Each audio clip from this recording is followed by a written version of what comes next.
Rather than lads, welcome back to Cossy's Arsenal podcast. My name is Cossy. Good morning, good afternoon, good evening, wherever you are in all parts of the world. We are back again. We're going to be diving into Mikel Arteta's press conference.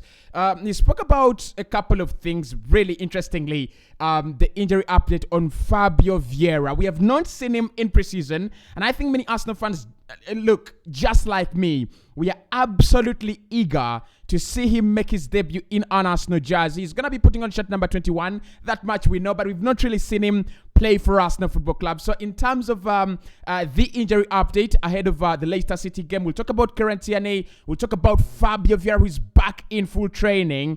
And I want to see him. I mean, hit the like button for me, lads. If you want to see Fabio Vieira against Leicester City, I'm desperately eager to see what he can bring onto the table. We've been told a couple of things. We've read a couple of scout reports. We've watched him here and they can play in a couple of positions. At FC Porto, arguably, he was one of their most versatile players, playing as a central midfielder, as a defensive midfielder, as a right-left midfielder, and also as a right winger and a left winger as well. So that shows you the quality of player we are talking about, and how magnificent, his value is to Mikel Arteta and the squad. So Mikel has been speaking to the media, or he spoke to the media, and he said, look, in terms of injury updates, we do have some injury boosts around some players. A few players do have problems, but they will not be concerning in this Leicester City game. Now, the other point we have to talk about is the Tielemans saga. As we play Leicester City in the opening fixture of the weekend,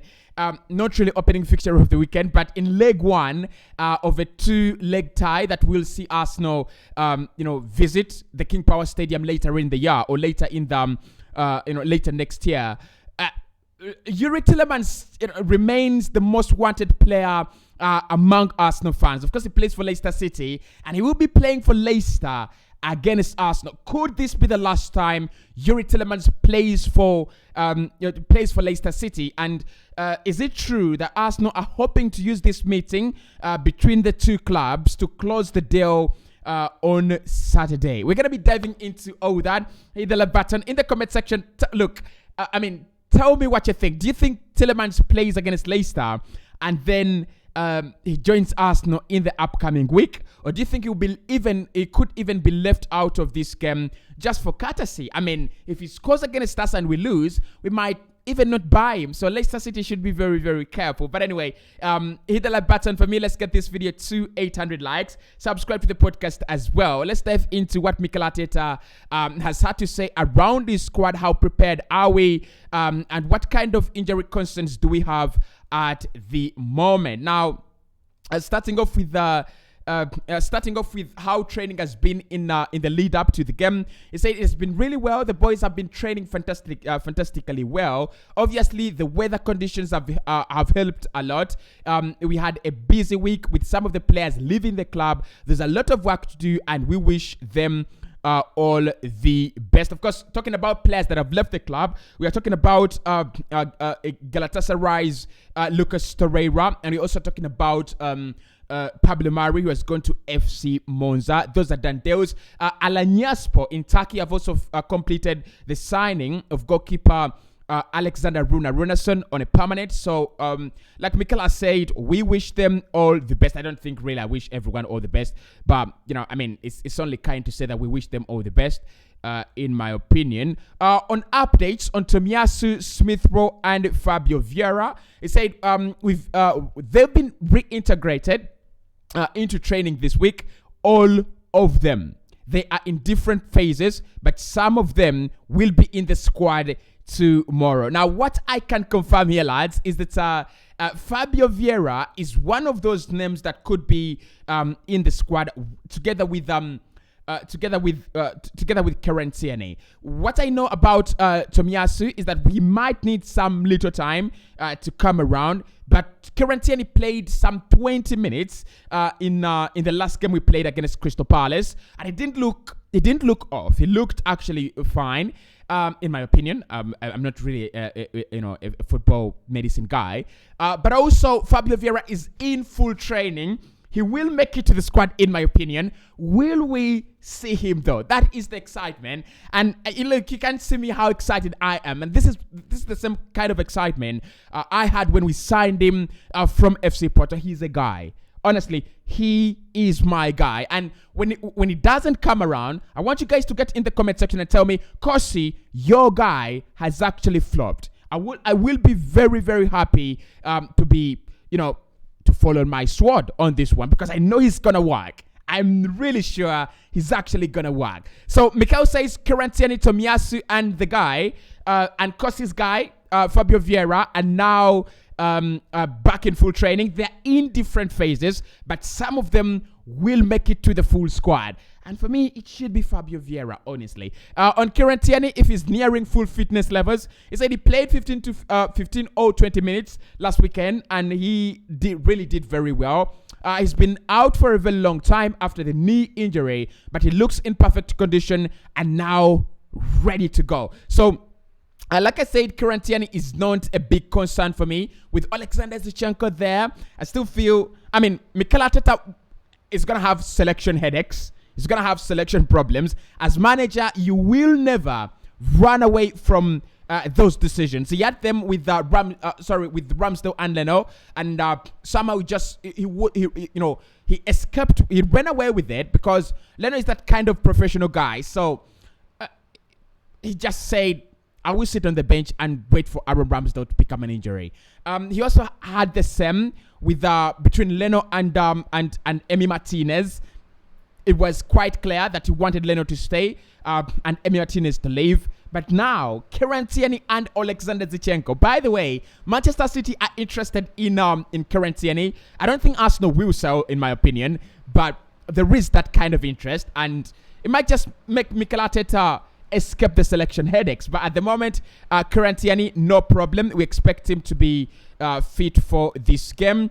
On Reece Nelson's injury, when did Reece Nelson pick up an injury and why? He said he felt something in training. We scanned it and the doctor came up with some bad news. It's a muscular injury and hopefully he will be back very, very soon. So like I said, we do have some injury boosts and also negative news on the scale. Reece Nelson is actually out for some time.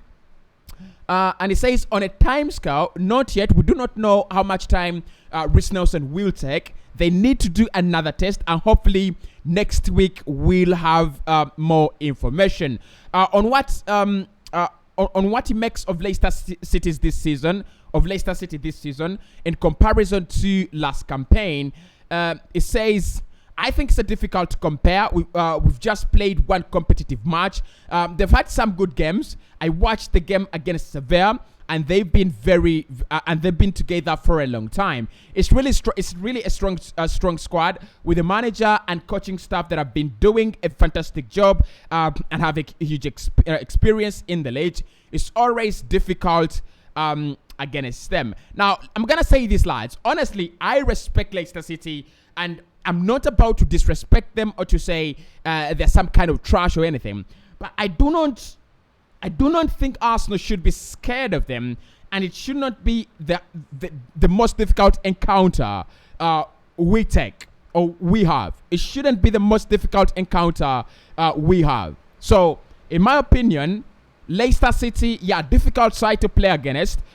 They're very, very strong side, but nothing more, right? This season, they have not really recruited very well. They have not started off very well. They lost a point against Brentford.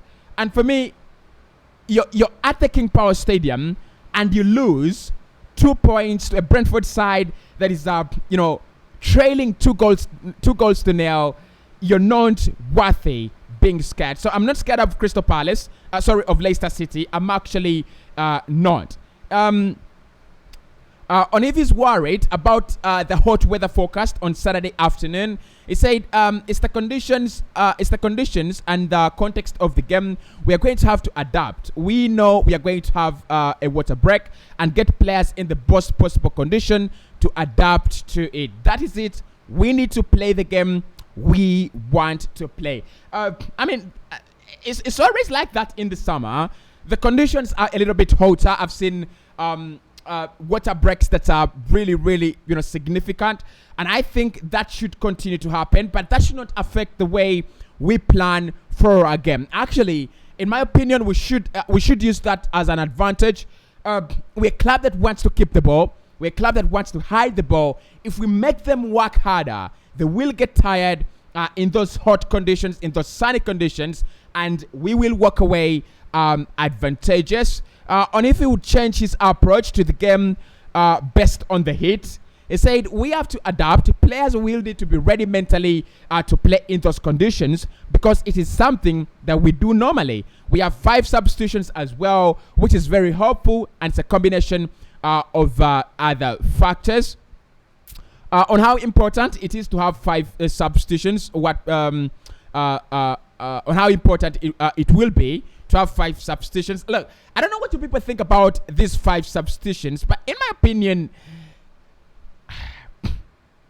they are to protect our big talents. They are to protect our big players. Just like, of course, we are the big sides, we are the big teams, and the 5 substitutions are there to protect the likes of Saka, Odegaard, Gabriel Jesus, and whoever is in this Arsenal side. But think about it. Football with 5 substitutions, a football game with 5 substitutions, it is not a single match. Those are two different games. We are gonna be watching under 90 minutes, because for me, bringing on 5 players, that is almost half of the game plan changed. Those are 2 game plans with 2 11s. It's remarkable, honestly. It's remarkable. It's remarkable, but I don't know what your people think about that. But Mikel says on having 5 substitutions, he says, I think it will be really important. It is really helpful, and it gives the squad and individual players more chances and hope to participate in matches. It is educating players as well that playing 90 minutes is not an issue, especially when you have so many games in one single season. On if he's happy with the culture at the club, he says, I'm really happy with where we are, with the people we have at the club, with the professionals that we have at the club, and we are building, and what we are building, I hope, and I could not be happier with that. On if he has any regrets on how Aubameyang was stripped of the captaincy last campaign. Stop these stupid questions, everybody. Stop these ridiculous questions. We are moving forward, and I'm not going to react to that. I'm not going to even read to you what he said. But, I mean, I'm quite intrigued with how these people ask questions. You have a fresh start. We have a clean slate. It's a new season, and everyone is focused on what is going to become of Arsenal. And someone just pops up with such shit. How are you concerned with Aubameyang? Come on, guys. Come on. It's a new beginning. If he goes to Chelsea, if it goes to a Premier League rival, that is his chance. That is his chance. It is nothing. It has nothing to do with us anymore. It's over between us. So for me, I'm just intrigued with how these guys ask these questions, and I just don't like it. I just don't like it. So that one, I'll keep it out. And if he had requests from Chelsea to look at his file on Aubameyang, again, I will not look at that one. I do not want to focus on individual players during my videos. I want to focus on the team as a whole. Yes, I do focus on individual players, especially when we do player ratings, and also when a player performs poorly, and also in the 5 things we learned.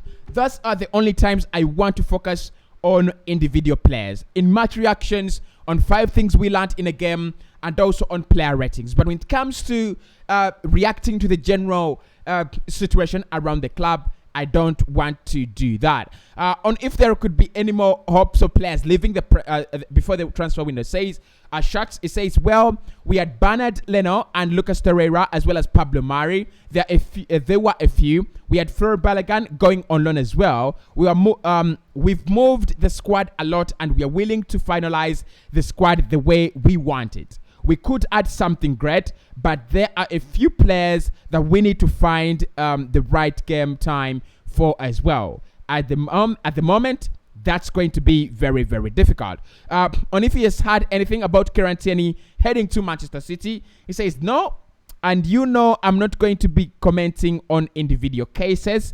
And he says, and also on if he had to change anything this week due to the hot weather, he says in this country we never get it right.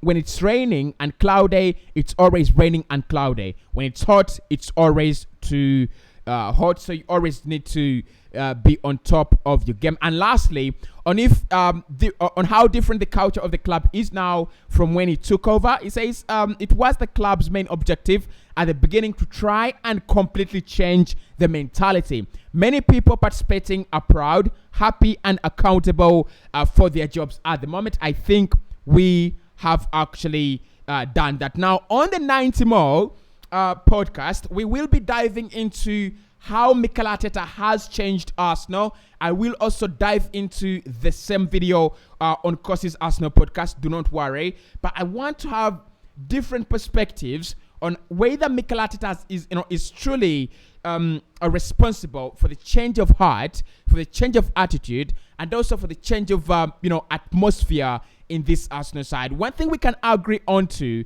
as Arsenal fans is that he's done a great job when it comes to changing this Arsenal side, and whatever we are saying, it is courtesy of Mikel Arteta. I'm not trying to say that bails him out. He has to win. But for now, follow me on Instagram, follow me on Twitter, and also subscribe to my YouTube channels. 90 More Podcast on YouTube, Cossy's Arsenal Podcast on YouTube, and Cossy Talks Football on YouTube as well. TikTok, it is Cossy11, and also the 90 More Podcast is on now exclusively on TikTok. See you when you see me.